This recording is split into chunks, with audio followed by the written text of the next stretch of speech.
Terima kasih pemirsa, Anda masih bersama kami di Economic Challenges. Pak Joni, di dunia bisnis selalu melihat resiko di baliknya ada peluang. Tapi kalau kita bicara efisiensi yang diharapkan dari merger ini, apakah memang semudah itu akan terjadi atau memang masih ada hal-hal yang harus diusahakan lagi, Pak Joni? Ya, tentu ini bukan sesuatu yang membalik tangan, Leo. Ya, ini harus ada strategi besar, grand skenario-nya. Ya. Tadi yang disampaikan Mas Arman, sebelum ini konsolidasi ini kita lakukan, ya kita perlu menyiapkan strategi besarnya.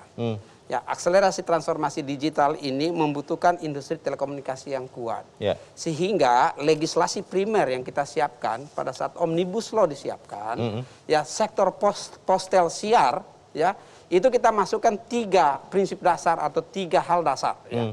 Hal dasar yang pertama adalah karena liberalisasi yang begitu besar, penggelaran ICT infrastruktur yang sudah tanda petik ya, semrawutan, masing-masing membuat sendiri-sendiri, kita lakukan konsolidasi di situ melalui legislasi. Yaitu apa? Infrastructure sharing. Dimungkinkan sharing sehingga bisa memanfaatkan secara lebih optimal infrastruktur yang dibangun di semua tingkatannya. Mulai dari backbone, fiber optic, middle mile-nya, dan the last mile, BTS-nya. Itu disiapkan.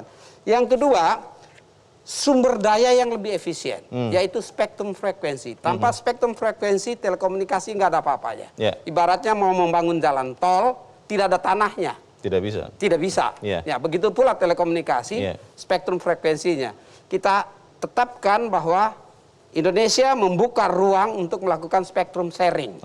Ya, di mana spektrum itu bisa dimanfaatkan secara lebih efisien. Yang tadinya tidak bisa ya? Yang tadinya masing-masing memegang sendiri-sendiri. Nah, ini diantisipasi melalui konsolidasi industri. Apa? Mereka melakukan merger dan akuisisi. Pada saat merger dan akuisisi dilihat lagi, ya tata penataan spektrumnya.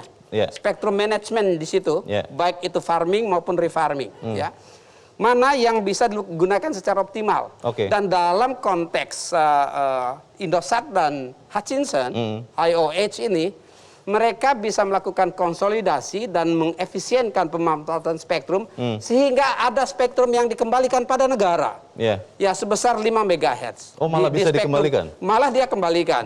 Dikembalikan kepada negara di frekuensi 2,1 GHz yang kemudian bisa digunakan untuk yang lain. Ya. Untuk yang lain. Jadi ini kan hal-hal yang besar ya, spektrum frekuensi. Nah, di samping itu juga ada undang-undang ini Cipta Kerja ini membuka ruang di mana mengatur tata kelola tarif. Ya, tata kelola tarif itu ada ceiling dan floor. Ceilingnya untuk menjaga ya agar tidak terjadi harga yang diaturkan sendiri ya yang mengakibatkan beban bagi pelanggan ya.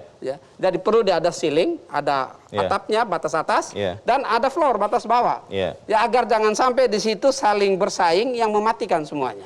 Nah, ini 3 hal besar yang dilakukan di dalam sektor postel siar Undang-Undang Cipta Kerja yang mendorong konsolidasi industri.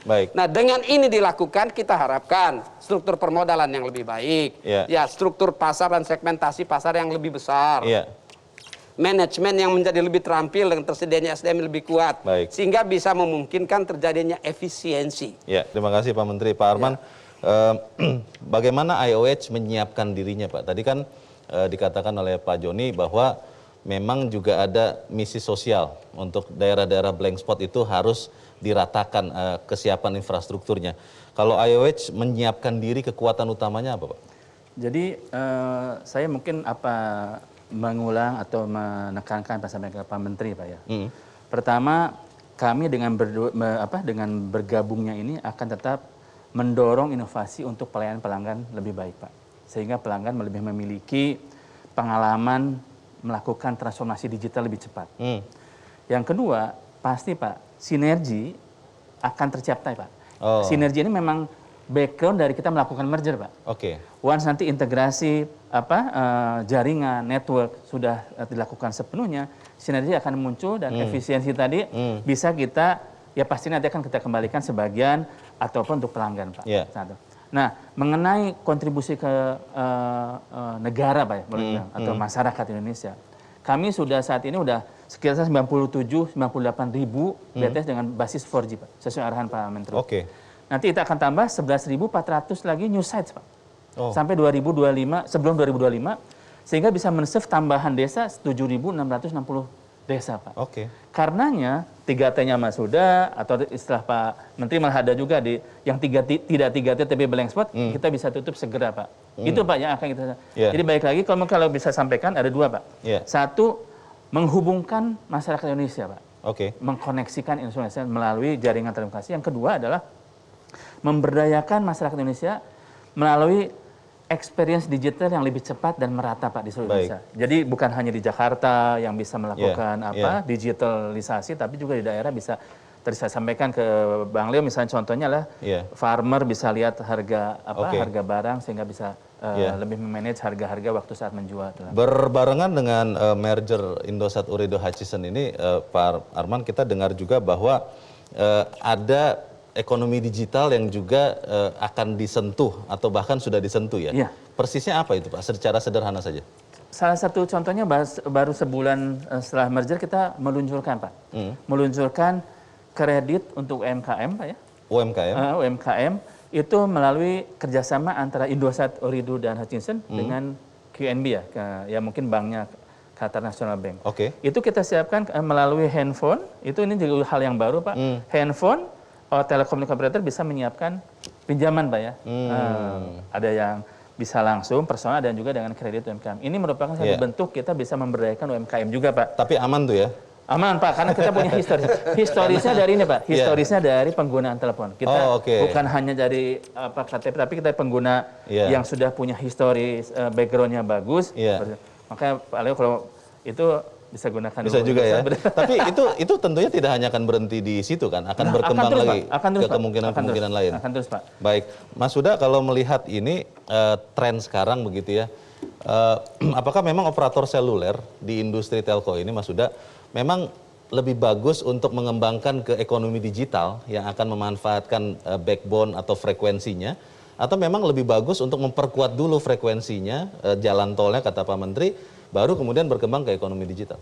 Iya, kalau saya rasa sih seharusnya beriringan ya, Mas Leo. Bersamaan ya? Bersamaan gitu kan, pasti akan bersamaan. Itu kalau saya lihat ya, itu kalau kita lihat pertumbuhan ekonomi di sektor TIK gitu kan, itu memang di tahun 2020 sudah tumbuh 2 digit dan itu tetap positif ya di tengah COVID. Namun memang masih kecil sih dampaknya ke ekonomi gitu. Nah maka dari itu mungkin saya harapkan sih adanya inovasi ini bisa memacu untuk dilihat TIK ini sendiri untuk bisa dimanfaatkan oleh masyarakat gitu. Salah satunya tadi melalui kredit itu. Nah di sisi ekonomi digital sebenarnya ini kan masalah ini aja Mas Leo. Jadi memang di industri P2P lending gitu ya. P2P lending itu tengah naik banget gitu loh. Betul. Itu tengah naik banget, bahkan itu ada yang namanya P2P lending yang ilegal gitu kan, yang tengah yang membodohi masyarakat gitu kan, istilahnya seperti itu. Baik. Nah, ini kan cuannya kan banyak nih Mas Leo gitu kan. Nah, cuannya banyak di sini, makanya ya saya rasa sih hampir semua TIK ini kan bersinggungan erat dengan ekonomi digital gitu ya. Hampir semua perusahaan akan mengarahnya ke lending itu. Bukan cuma industri telekomunikasi, tapi industri untuk digital lainnya gitu. Ya. Baik, terima kasih Mas Huda.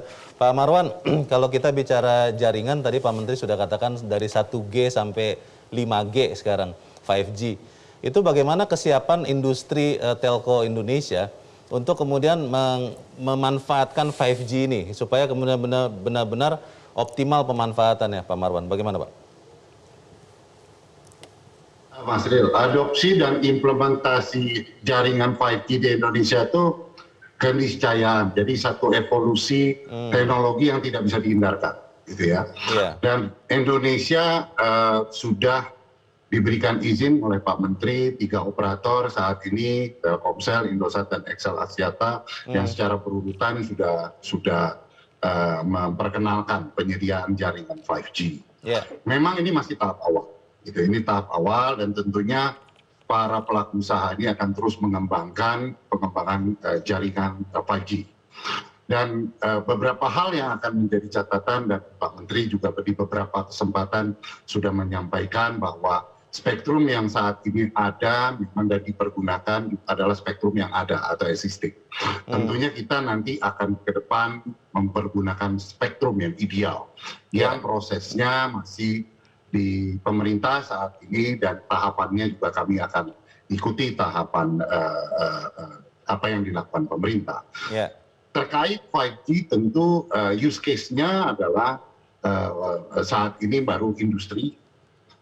Ada juga yang mengatakan ini menuju ke medical, tapi itu rasanya butuh satu proses gitu ya. Namun ekonomi digital menjadi salah satu use case yang akan sangat menarik dalam kalkulasi bisnis untuk penggelaran jaringan 5G. Kira-kira gitu, Mas. Baik, terima kasih Pak Marwan. Pertanyaannya pemirsa, apakah atau seberapa efisien sebuah industri itu?